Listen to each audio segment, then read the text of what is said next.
Alhamdulillah, puji syukur kita haturkan kehadirat Allah Subhanahu wa taala,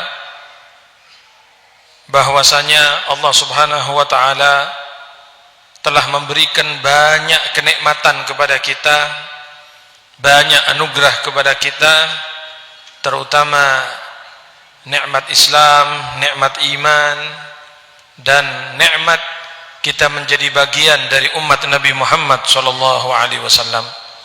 Mudah-mudahan Allah Subhanahu wa taala menjaga Islam kita, menjaga iman kita.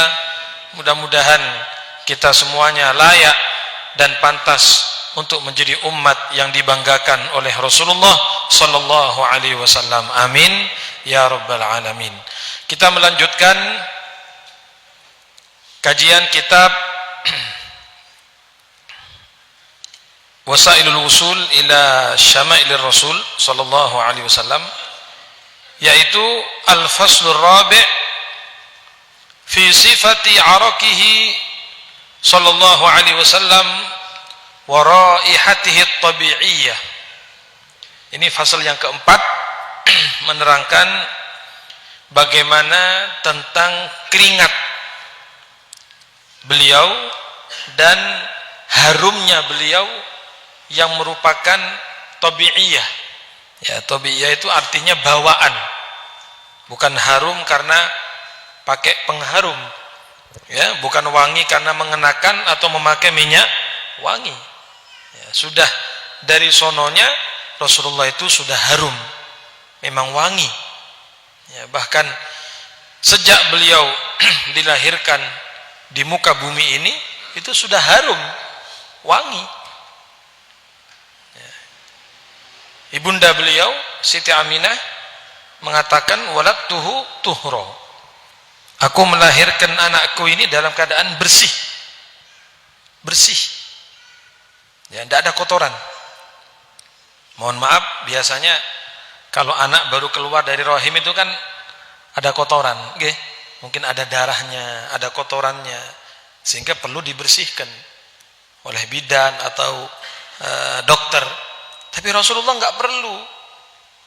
Apanya yang mau dibersihkan? Beliau lahir sudah bersih, suci, tidak ada kotoran, Ini pengakuan dari ibunda beliau sendiri, Siti Aminah Az-Zuhriyah. Ya. Bahkan beliau dilahirkan dalam keadaan bersujud. Nah, ini sudah mafhum, ya kan? Dalam kitab Maulid Diba sudah sering kita baca, falamma ishtadda bihat talq bi idzni rabbil khalq wada'atil habiba sallallahu alaihi wasallam sajidan syakiran hamidan ka'annahul badru fi tamamih. Nah, ini sudah jelas, kita sering membacanya. Nah, jadi beliau dilahirkan dalam posisi bersujud. Ya. Bahkan dalam riwayat beliau mengangkat akan telunjuknya ke langit, menunjukkan syukurnya kepada Allah Subhanahu wa taala, ya, dan menunjukkan syukurnya beliau dilahirkan ke muka bumi ini berkat inayah dari Allah Subhanahu wa taala, sehingga dalam keterangan Nabi itu kemudian mengangkat telunjuknya, ya, ke arah langit. Ya. Bahkan ada lagi keterangan yang lain yang menyebutkan bahwa Nabi itu waktu dilahirkan beliau bersin, hadirin. Bersin lalu mengucapkan alhamdulillah. Ya, segala puji bagi Allah. Maka malaikat mengatakan rahimaka rabbuk. Ya, rahimakallah atau rahimaka rabbuk. Mudah-mudahan Allah merahmati engkau wahai Nabi Muhammad sallallahu alaihi wasallam. Nah, inilah mungkin sedikit tentang hal-hal yang berkaitan dengan Maulid, dengan kelahiran Nabi Muhammad sallallahu alaihi wasallam. Jadi harumnya Nabi itu tabi'iyah, sudah bawaan. Ya, bukan karena memakai minyak wangi, bukan karena mandi air mawar, enggak. Nabi tidak pakai minyak wangi, memang badannya sudah wangi, badannya sudah harum. Ya, seandainya Rasulullah tidak mandi, tidak ada masalah. Nah, coba kita tidak mandi, Hah? Kata orang Inggris, celok, ya kan? Inggris Timur, kecut, gak mandi sehari saja sudah baunya bagaimana? Ini Rasulullah SAW memang diciptakan sedemikian rupa oleh Allah Subhanahu Wa Taala, sempurna, tidak ada kekurangan suatu apapun.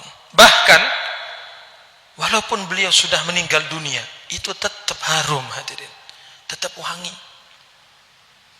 Nggih ngapunten nggih. Orang itu kalau meninggal dunia kadang-kadang kemudian tercium bau-bau ndak enak gitu loh.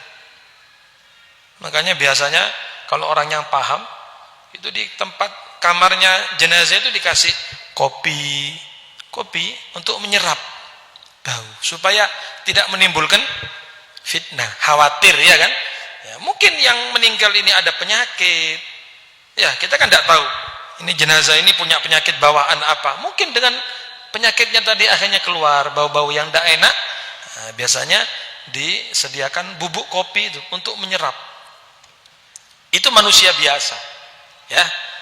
Kadang-kadang ada bau-bau yang kurang enak. Tapi tidak dengan Rasulullah SAW. Dalam sejarah disebutkan Nabi itu meninggalnya hari Senin pagi, ya, Senin pagi, dimakamkannya hari Rebu. Berarti berapa hari itu? Senin, Selasa, Rabu. Baru dimakamkan Rasulullah. Dan itu tidak berubah. Itu tidak berubah. Nah, kalau manusia biasa, orang biasa, apalagi maaf ada penyakit bawaan, ya mungkin sudah apa? Ya sudah rusak atau mungkin sudah keluar darah macam-macam, ya kan? Ya, mungkin juga mengeluarkan bau yang tidak sedap. Ya. Tapi Rasulullah SAW tidak seperti itu. Hari Senin wafat, Selasa, Rebu baru dimakamkan. Sayyidina Abu Bakar As-Siddiq radhiyallahu an, beliau masuk ke kamar Nabi. Ya, beliau disemayamkan di kamarnya dengan ditutupi apa? Kain berwarna hijau. Itu dibuka oleh Sayyidina Abu Bakar, dicium keningnya Rasulullah. Ya. Apa kata Sayyidina Abu Bakar? Wallahi ma atyabaka ya Rasulullah hayyan wa mayyita. Kata Sayyidina Abu Bakar, demi Allah wahai Nabi, wahai Rasulullah, alangkah wanginya Anda, alangkah harumnya Anda, baik ketika masih hidup ataupun sudah meninggal dunia. Diciumi oleh Sayyidina Abu Bakar, dicium keningnya Nabi. Tidak ada perubahan hadirin. Ya, harum, wangi. Nah, itulah Nabi kita Muhammad sallallahu alaihi wasallam. Shallu ala Nabi Muhammad.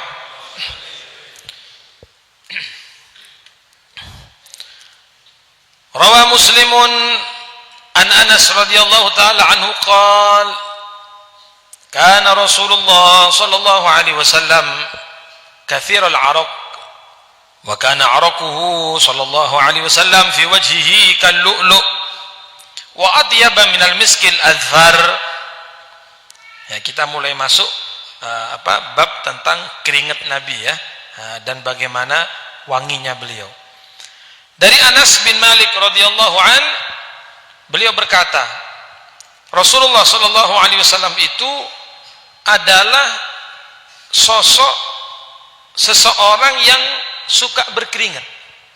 Kathirul araq, banyak keringatnya. Nah, ini menunjukkan apa? Menunjukkan sehat katanya ya. Orang kalau banyak berkeringat itu menunjukkan sehat. Ya, kalau bapak-bapak ini tidak pernah berkeringat, ya itu mungkin perlu perlu dicurigai ya. Kenapa kok tidak pernah berkeringat? Ya, padahal sudah jalan atau lari mungkin, tapi kok keringatnya tidak keluar. Nah, ini perlu dicurigai, sebab seseorang yang normal itu pasti berkeringat. Ya. Ya. Saya pernah membaca dalam kitab Syarah Ratibul Attas, itu termasuk tanda-tanda orang yang meninggal husnul khotimah. Itu katanya waktu meninggal berkeringat, keningnya itu berkeringat. Keningnya itu berkeringat. Ya. Ya, mungkin Anda melihat atau barangkali menyandingi orang yang wafat. Nah, itu diantaranya ciri-ciri orang meninggal husnul khotimah itu yaitu berkeringat, keningnya itu berkeringat. Ya. Ada saya mendapatkan cerita di Malang ini, masya Allah. Nah, jadi keponakannya cerita kepada saya bahwa pamannya itu meninggal, terus dia melihat ada keringat di keningnya ini. Saya bilang itu kalau menurut ya kitab itu tanda-tandanya meninggal husnul khotimah. Ya. Tapi bukan direkayasa ya. Nanti sebelum mati pakai air sendiri dia dibasahi ya, enggak. Rekayasa itu Bapak Ibu perhatikan, orang bisa merekayasa diri itu ketika hidup seperti ini. Ya, kita itu bisa mengedit diri kita. Tahu editan ya? Editan itu kan yang tadinya elek ketok api, yang tadinya hitam kelihatan putih, itu namanya editan, editing, melalui proses editing. Edit itu rekayasa itu ketika kita hidup. Tapi ketika sudah mati tidak ada rekayasa. Bagaimana keadaan dia mati, itulah aslinya. Paham nggih? Makanya Anda kalau ingin melihat orang, jangan lihat ketika sekarang ini masih hidup. Ini bisa rekayasa ini. Bisa. Pura-pura soleh banyak. Pura-pura alim banyak. Apa sih? Mek bondo serban tok. Paling 200.000. Ono sing 50 ya ono. Bondo apa? Mau bondo gamis, beli gamis. Kalau memang seandainya kesolehan itu hanya diukur dengan gamis dan serban, kita bisa beli. Betul apa enggak sih? Seandainya diukur, oh kalau orang pakai gamis ini tandanya orang soleh, tinggal beli gamis 150.000 dapat. Malah kalau beli di waktu umroh cuma 10 real sampai. Ayo, lebih murah lagi. Tapi belinya di sana. Ya. Tapi apakah kesolehan itu hanya diukur dengan gamis dan serban yang dipakai? Maaf, rekayasa sandiwara katanya, ya. Hanya pakaiannya saja namanya baju takwo. Betul? Baju apa? Baju takwo. Nah, berarti orangnya ini bertakwo. Belum tentu. Maaf, kita nih yang pakai serban, yang pakai jubah, bukan berarti lebih baik daripada yang di luar yang tidak pakai serban, tidak pakai jubah, enggak. Nggih, leres nggih? Janganlah kita ini kemudian merasa lebih baik daripada mereka yang tidak pakai seperti kita. Enggak, kita enggak tahu hadirin. Kita enggak tahu. Ya. Nah, jadi jangan pernah kita merasa besar, merasa hebat hanya dengan pakaian kita ini. Semuanya bisa direkayasa. Itu ketika hidup. Ya, depan orang pura-pura baik. Ya kan? Kalau ketemu teman tersenyum, mesem. Ya, tasbihnya diputer-puter. Kalau depan orang, tasbihnya dia apa? Ya, diputer tok, enggak zikir enggak. Mek diputer tok. Cetok, cetok, cetok, cetok. Nah, jadi supaya kelihatan, oh, ini Masya Allah ini ahli apa? Ahli zikir. Kenapa? Loh, tasbihnya enggak mandek-mandek ya. Tapi kok wongnya kok turu ya. Merem tapi kok tangannya pancet, cetok, cetok. Bisa, rekayasa itu bisa, misalnya. Edit itu bisa. Oke. Ketika hidup kita bisa merekayasa diri kita. Kita bisa mengedit diri kita. Tetapi kalau sudah mati hadirin, baru ketahuan. Baru ketok aslinya, gitu loh. Kelihatan wujud aslinya ketika dia mati. Karena mati tidak ada rekayasa. Tidak ada malaikat diajak kompromi begitu. Malaikat Israel, apa? Saya nanti tolong cabut waktu sujud ya. Saya tak pura-pura sujud, nanti sampean cabut. Tidak ada itu. Tidak ada rekayasa, mati itu tidak ada. Fa idza jaa ajaluhum la yastakhiruna sa'atan wa la yastaqdimun. Apabila sudah datang ajalnya, tidak akan dimundurkan, tidak akan dimajukan walaupun 1 detik. Ya sudah, bagaimana keadaan dia mati, yaitu sudah aslinya, yaitu sudah, nggak bisa rekayasa, nggak bisa. Ya.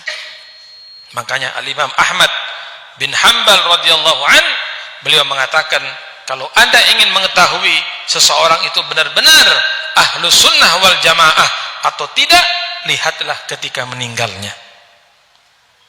Ini yang hadir ini semuanya pasti ngakunya Ahlus Sunnah wal Jamaah. Nggih napa nggih? Oh, sengko aswaja sengko dia. Kulo niki apa? Ahlus Sunnah. Kalau yang lain boleh aku Ahlus Sunnah. Loh sampean niki lho hadirin. Kadang cuma di lisan Ahlus Sunnah, tapi perbuatan kita bukan Ahlus Sunnah. Ya bisa aja orang ngomong saya orang paling Ahlus Sunnah, ya bisa. Semua orang pasti mengaku begitu. Coba, adakah di antara kita mau dibilang, kamu bukan Ahlus Sunnah, ngamuk, ngawur, aku ini aswaja. Padahal mungkin Ahlus Sunnah itu apa? Dia juga nggak paham. Norok bunte, melok-melok tok, pokok aswaja wis. Lo apa Ahlus Sunnah? Ya pokok Ahlus Sunnah. Lo ya apa? Ya melok loh, ya apa sih? Anda mengaku Ahlus Sunnah wal Jamaah.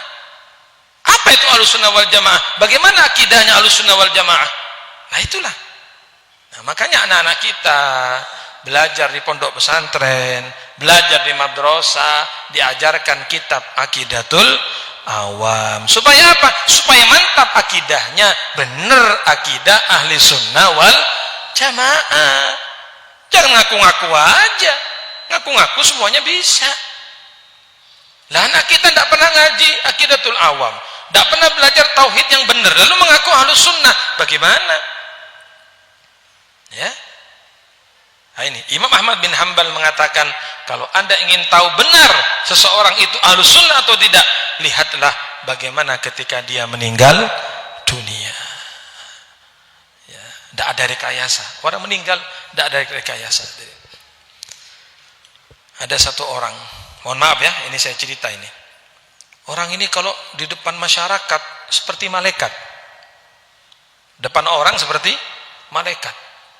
Ya, kalau jalan sampai rotok napa? Mantuk-mantuk gini. Ya, orang-orang kan pasti tawaduk ya, Masya Allah tawaduk. Melaku nunduk. Wes pokoknya hebat lah di mata orang.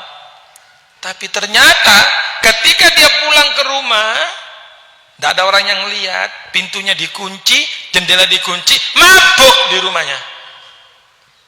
Ya napa? Mabuk, teler.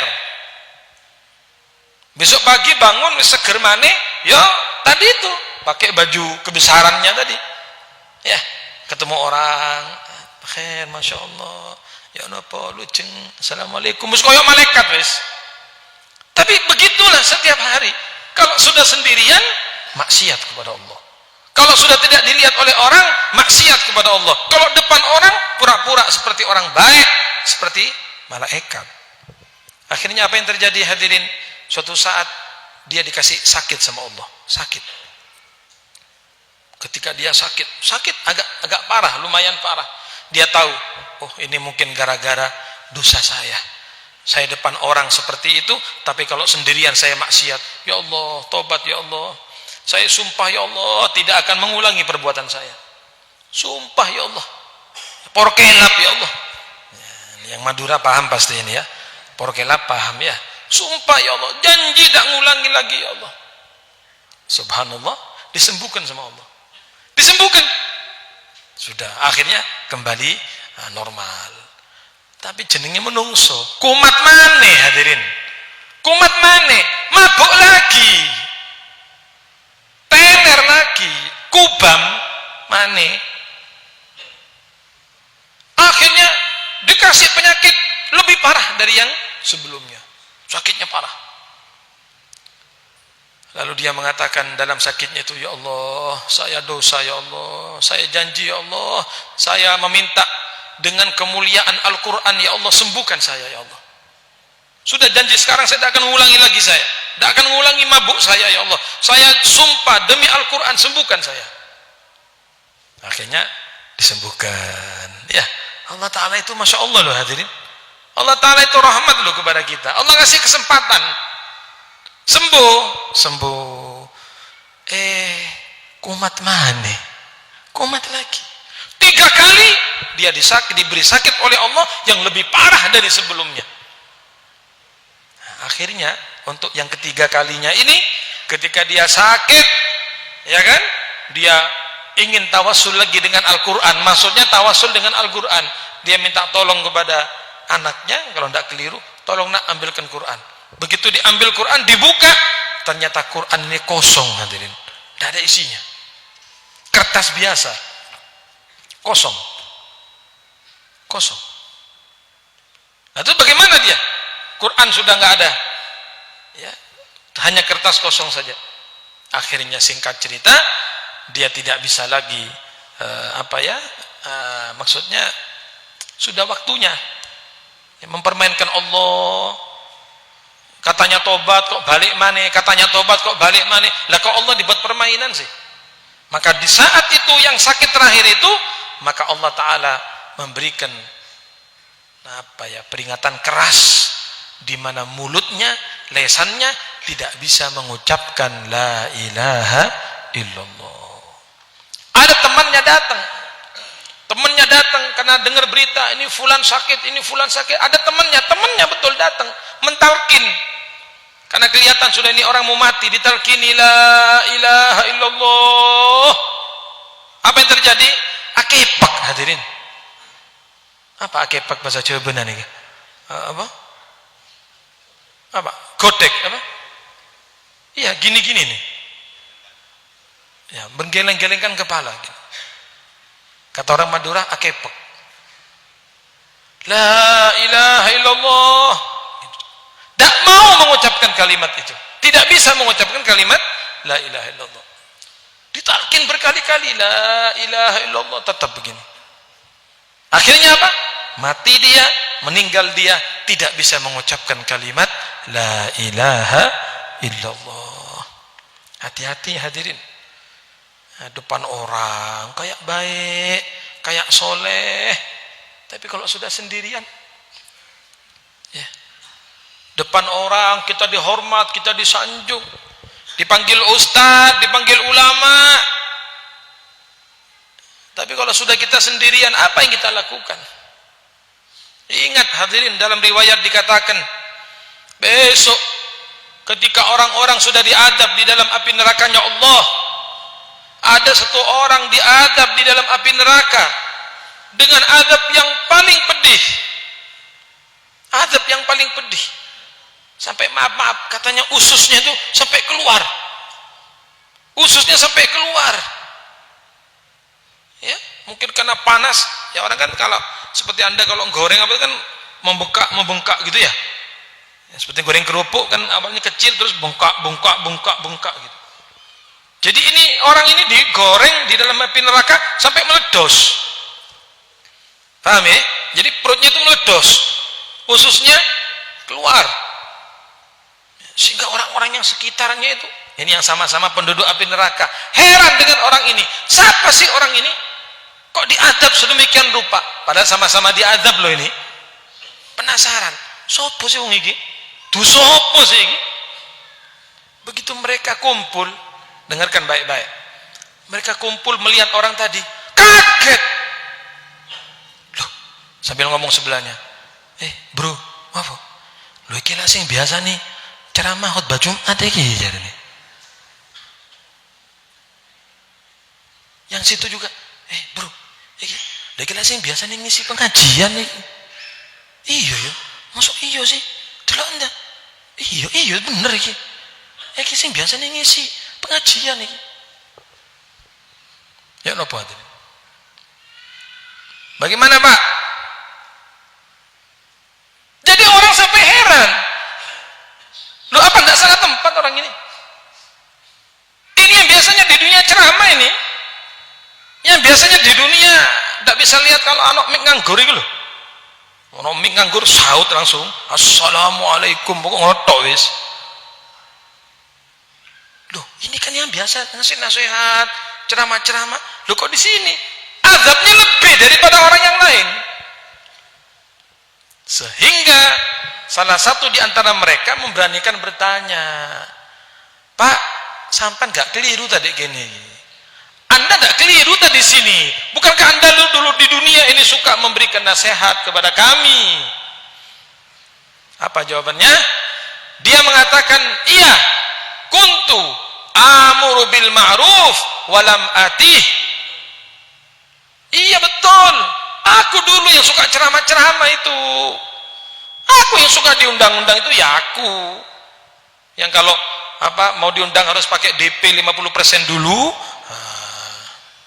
Loh, sampean ketawa. Loh, ono lagi. Loh, tidak percaya. Kalau mau undang harus apa? DP 50%. Nanti kalau gagal ya DP-nya hangus. Kok DP sepeda motor aja ya? Iya dah. Ada manajernya. Oh, sampai ngundang langsung juga iso dah. Harus 2 tahun sebelumnya ya. Ada manajernya. Ya betul saya. Saya yang dulu suka menyuruh kebaikan, tapi walam ati aku tidak pernah melakukan kebaikan itu. Waqad nahaitukum 'anil munkar wa ati. Aku yang dulu suka melarang kalian jangan berbuat ini, jangan berbuat ini, tapi justru kalau aku sendirian aku melakukan perbuatan itu. Kalau aku tidak dilihat oleh orang-orang, akulah yang melakukan kemaksiatan itu, maka itulah adab bagi Allah. Itulah adab bagi orang itu dari Allah Subhanahu wa taala. Paham nggih? Nah, ya sama, hampir sama dengan cerita yang di awal. Di depan orang beda dengan kalau di belakang orang. Di depan orang kayak malaikat, di depan orang kayak orang soleh. Kalau sudah di belakang orang berbuat maksiat, berbuat dosa. Hati-hati Pak nggih. Hati-hati. Memang kalau masih hidup seperti ini semuanya bisa direkayasa, semuanya bisa diedit bisa semuanya. Tapi kalau sudah meninggal, Israel datang, selesai. Buyar rekayasanya, buyar editannya, nggak bisa. Ada orang sebelum meninggal wasiat, nah apa Pak, kalau nanti saya mati tolong nak masukkan uang 1 juta di kafan saya. Buat apa Pak? Nanti kalau saya tidak tahu jawaban, ditanya malaikat tidak tahu, tak sogok malaikat mungkar nakir duit 1 juta ini. Loh, malaikat mungkar nakir mau disogok. Malaikat tidak kenal uang, malaikat tidak tahu duit. Sampai dapat jawab, alhamdulillah. Tidak bisa jawab, ya pentong. Dipentung sama malaikat, itu sudah. Loh iya. Dalam kitab Is'adur Rafiq, Syarah Sulamut Taufik diterangkan, orang kalau tidak bisa jawab besok, ditanya dalam kubur dia nggak bisa jawab, ditanya tentang Rasulullah dia nggak bisa jawab di alam kuburnya, maka dipentung oleh pentungannya malaikat, yang mana katanya pentungannya malaikat ini walaupun diangkat oleh semua manusia dan jin tidak akan kuat, saking beratnya. Pentungannya malaikat ini kalau diangkat oleh manusia dan jin semuanya tidak kuat. Gunung dipentungkan habis, apalagi kita orang yang kurus-kurus ini, sing rotok lemu lumayan nggih, antep sing keceng-keceng ya Allah, cilik keceng metese. Nah itu biasanya gitu ya, cilik keceng metese. Ya Allah, berani sama Allah, berani sama Rasulullah, berani melanggar agama. Awas, hati-hati. Mungkin nakir nggak bisa disogok, hadirin. Pentung sama malaikat, begitu dipentung 1 kali pentungan hancur tubuhnya. Tapi kan tidak ada mati lagi, nanti utuh lagi, utuh lagi. Tanya lagi, man nabiyuka, siapa nabi kamu? Pelanga, pelongo, tak tahu. Pentung lagi, jentak, acur mana. Ya Allah, itu katanya suara jeritannya mayit yang dipentung tadi itu terdengar oleh seluruh makhluk kecuali manusia dan jin. Hanya manusia dan jin yang tidak dengar suaranya, tapi ayam, burung, kambing, binatang mendengar semuanya.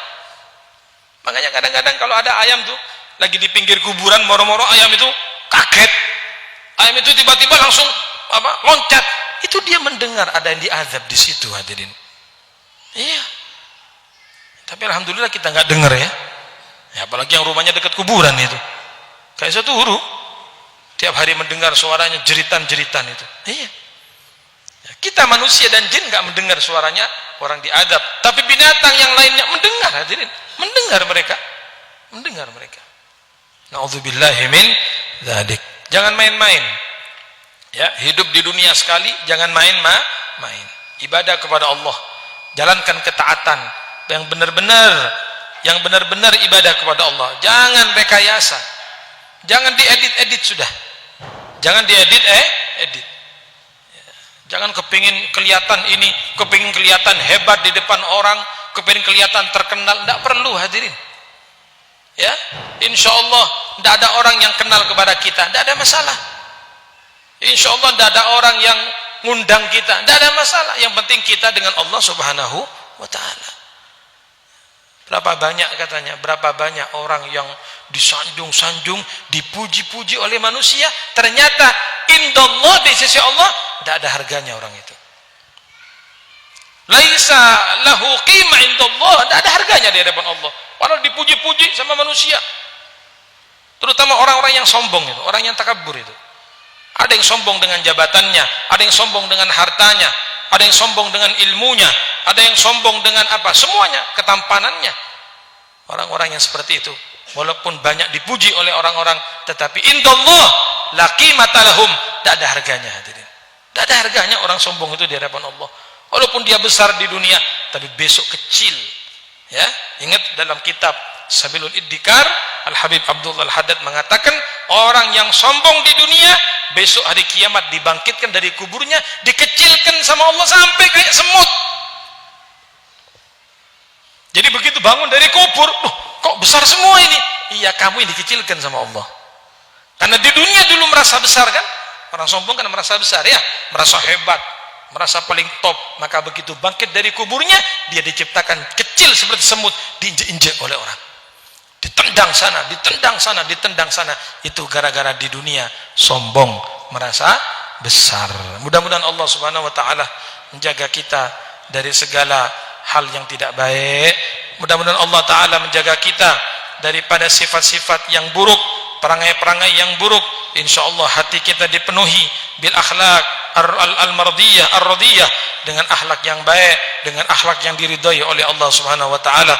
Mudah-mudahan hidup kita ini bukan hidup yang rekayasa, tapi benar-benar kita ibadah, kita taat, kita patuh kepada Allah Subhanahu wa Ta'ala, hanya mencari ridhonya Allah, kepingin menyenangkan hati Nabi Muhammad sallallahu alaihi wasallam. Amin ya rabbal alamin. Wa sallallahu ala sayyidina Muhammad wa ala alihi wa sahbihi wasallam. Walhamdulillahi rabbil alamin. Al-Fatihah.